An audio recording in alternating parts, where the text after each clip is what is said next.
Hello दोस्तों, मेरा नाम है दिनेश गौतम। नवनिर्माण एकेडमी में मैं आपका स्वागत करता हूं। आज की क्लास में हम लोग कर रहे हैं महाराष्ट्र राज्यों के बारे में। हमारी क्लासेस लगातार चल रही है। तो महाराष्ट्र राज्य में पहले आप यहां पर देख लीजिए, भारत का दक्षिणी हिस्सा यहां पर दिखाया गया है। इधर है अरब सागर, इधर है बंगाल की खाड़ी। अरब सागर को छूने वाला जो क्षेत्र है, ये वाला क्षेत्र है जो पश्चिमी तट है, इसको पश्चिमी तट के नाम से जाना जाता है, इसको पूर्वी तट के नाम से जाना जाता है। पश्चिमी तट के दो भाग किए गए हैं, कोंकण तट और मालाबार तट। नीचे वाला जो एरिया है वो मालाबार तट है, ऊपर वाला तट जो एरिया है वो कोंकण तट है। तो महाराष्ट्र का संबंध कोंकण तट से है। यहाँ पर इसकी सीमाओं को छूने वाले राज्य देख लीजिए। यहाँ पर है गोवा, कर्नाटक, तेलंगाना, छत्तीसगढ़, मध्य प्रदेश, गुजरात। दोबारा से देख लीजिए, गोवा, कर्नाटक, तेलंगाना, छत्तीसगढ़, मध्य प्रदेश, गुजरात और यहाँ पर है दमन एवं दीव भी है। तो 6 राज्य हैं, एक केंद्र शासित प्रदेश है, देख लीजिए। ओके, यहाँ से हम आगे बढ़ते हैं। इधर हमने किया था, अभी थोड़ी देर पहले बताया था मैंने कि यहाँ पर है अरब सागर, इधर है बंगाल की खाड़ी। यहाँ पे नीचे एक पॉइंट आ गया, धारावी एक जगह है यहाँ पर बम्बई में, और बम्बई में है ये एशिया की दूसरी सबसे बड़ी बस्ती है। और धारावाही मॉडल इस समय कोरोना के काल में भी प्रसिद्ध है। यहाँ पर महाराष्ट्र की सरकार ने बड़ी शीघ्रता के साथ कोरोना को कंट्रोल किया है। देख लेते हैं जरा। जब भारत में अंग्रेज थे तो 3 प्रेसिडेंसी हुआ करती थी, याद रखना। प्रेसिडेंसी एक बंगाल प्रेसिडेंसी, एक बम्बई प्रेसिडेंसी और एक मद्रास प्रेसिडेंसी। तो ऑफ कोर्स ये बम्बई प्रेसिडेंसी के अंतर्गत ही आता था। जब भारत आज़ाद हुआ तो 1950 में 26 जनवरी 1950 को बम्बई नाम से एक राज्य बनाया गया, बम्बई प्रेसिडेंसी का।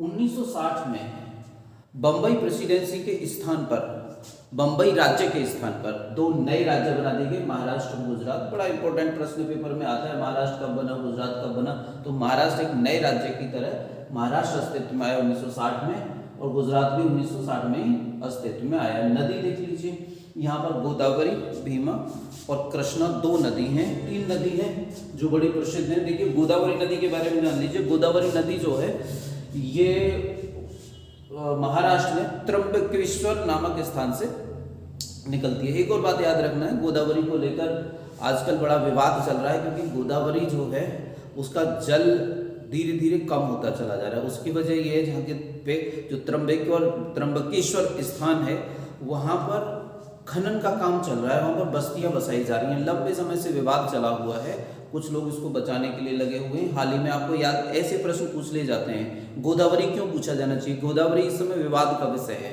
आप अखबारों में नहीं पढ़ पाते होंगे, मैं बता देता हूँ। त्र्यंबकेश्वर में, वहाँ के स्थानों में बहुत सारी बस्तियाँ बसाई जा रही हैं, मिट्टी उठाई जा रही है। कई बार सुप्रीम कोर्ट में केस जा चुका है, हाई कोर्ट में केस जा चुका है, लेकिन उन चीज़ों को रोका नहीं गया है। तो पर्यावरणविद इस बात से परेशान है कि इसको नहीं रोका गया तो एक दिन गोदावरी नदी का पानी कम हो जाएगा। गोदावरी नदी जो है महाराष्ट्र से निकलती है, महाराष्ट्र से निकलकर ये बंगाल की खाड़ी में जाकर गिरती है। देखिए, सबसे ऊंची चोटी कलसूबाई है, बड़ा इंपॉर्टेंट क्वेश्चन। महाराष्ट्र की सबसे ऊंची चोटी का नाम कलसूबाई है। पुणे, ऑक्सफोर्ड ऑफ ईस्ट कहते हैं, पूरब का ऑक्सफोर्ड कहा जाता है। ये एजुकेशन के लिए बहुत प्रसिद्ध है, इसलिए। नासिक को शराब की राजधानी कहा जाता है, जानते हैं अब शराब की राजधानी क्यों कहा जाता होगा। खुद बंबई को भारत की फाइनेंशियल राजधानी कहा जाता है, वाणिज्यिक राजधानी ऑफ इंडिया। यहाँ पर 2 प्रमुख बंदरगाह हैं, मुंबई बंदरगाह और न्हावा सेवा बंदरगाह। जो न्हावा सेवा बंदरगाह है, इसका एक और भी नाम है, उसे मैं लिख देता हूँ। न्हावा सेवा बंदरगाह को जवाहरलाल नेहरू बंदरगाह के नाम से भी जानते हैं।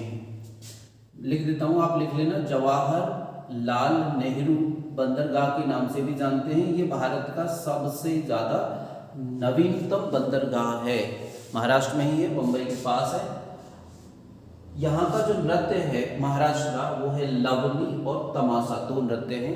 बड़ा इंपॉर्टेंट बात है, लवनी और तमाशा 2। विश्व विरासत सूची में शामिल कुछ स्थानों के बारे में मैं बता रहा हूँ। सबसे पहले अजंता की गुफाएं, तो याद रखना है, अजंता की जो गुफाएं हैं वो बौद्धों से संबंधित हैं।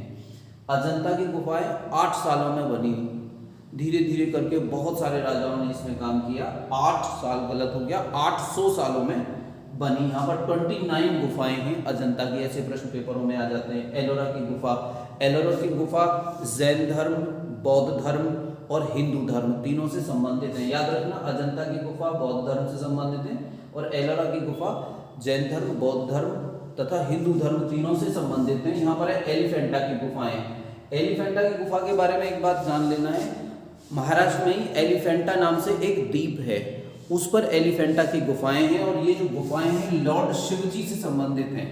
यहाँ पर शिव जी की मूर्तियां हैं, इसलिए छत्रपति शिवाजी टर्मिनल है यहाँ पर, ये भी विश्व विरासत सूची में छत्रपति शिवाजी टर्मिनल शामिल कर लिया गया है। इसके उत्तर में सतपुड़ा की पहाड़ियाँ, याद रखना जब हम नदियाँ करेंगे और पहाड़ियाँ करेंगे तो आपको पता चलेगा, सतपुड़ा की पहाड़ियाँ पढ़ेंगे, नर्मदा पढ़ेंगे, ताप्ती पढ़ेंगे।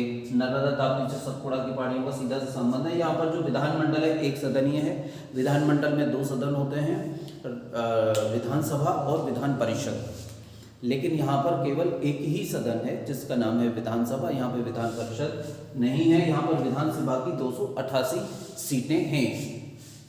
देखिए यहाँ पर एक लोनार झील है, बड़ी प्रसिद्ध झील है। झीलों के बारे में जब बात करेंगे बहुत विस्तार के साथ इन चीज़ों को पढ़ेंगे। यहाँ पर एक राष्ट्रीय पार्क है पेंच, जो पेंच राष्ट्रीय पार्क है, यह मध्य प्रदेश में भी है और यह महाराष्ट्र में भी है, तो ऐसी चीज़ याद रखनी है आपको। और यहीं पर प्रथम रेल भी चलाई गई थी महाराष्ट्र में 1853 में,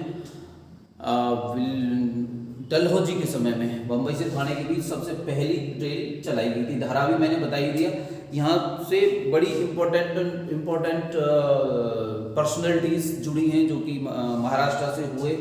तिलक, बाल गंगाधर तिलक, अम्बेडकर, विनोबा भावे महाराष्ट्र से हुए थे। बाबा आमटे, अन्ना हजारे, ज्योतिबा फुले, मेधा पाटकर, ये सब लोग महाराष्ट्र से ही जुड़े हुए थे। तो ऐसी छोटी छोटी चीज़ों का आपको बहुत ठीक से और अच्छी तरीके से मित्रों याद रखना है। और कोई छोटी चीज़ है तो मैं वहाँ पर इसके बारे में आप लोगों को और बता देता हूँ। अब मुझे नहीं लग रहा कि कोई छोटी चीज़ की ज़रूरत है यहाँ पर, तो उम्मीद है ये चीज़ें आपको समझ में आ रही होंगी मित्रों। इनके नोट्स बना लीजिए और ठीक से पढ़ लीजिए, याद करते रहना। बहुत सारी छोटी छोटी चीज़ें किताबों में आपको मिल तो जाएंगी लेकिन एक स्थान पर नहीं मिलेंगी। जैसे हमने किया है यहाँ पर नृत्य, लवनी और तमाशा पेपर में आ जाता है, सिंपल बात है। अजंता की गुफाएं किससे संबंधित हैं?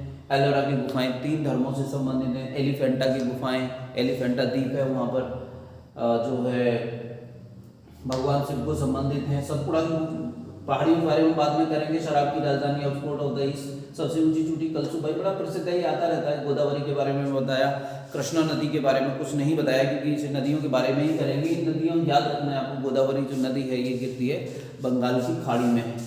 ठीक है मित्रों, तो कौन कौन से राज्य की सीमाएं महाराष्ट्र में मिलती हैं ये सारी लिस्ट बना लेना आप। अगला राज्य हम संभवतः या तो गोवा और गुजरात करेंगे। इसी तरीके से सारे इंडिया की चीजें हम लोग कर लेंगे और आप अगर इनके नोट्स बनाएंगे तो एक ही स्थान पर सारे नोट्स आपके पास आ जाएंगे मित्रों। तो उम्मीद है आपको हमारा काम पसंद आ रहा होगा। हमारी वीडियो को सब्सक्राइब करें, लाइक करें और शेयर करें। बहुत बहुत धन्यवाद। हमारी वीडियोज़ आप सुनते हैं मित्रों।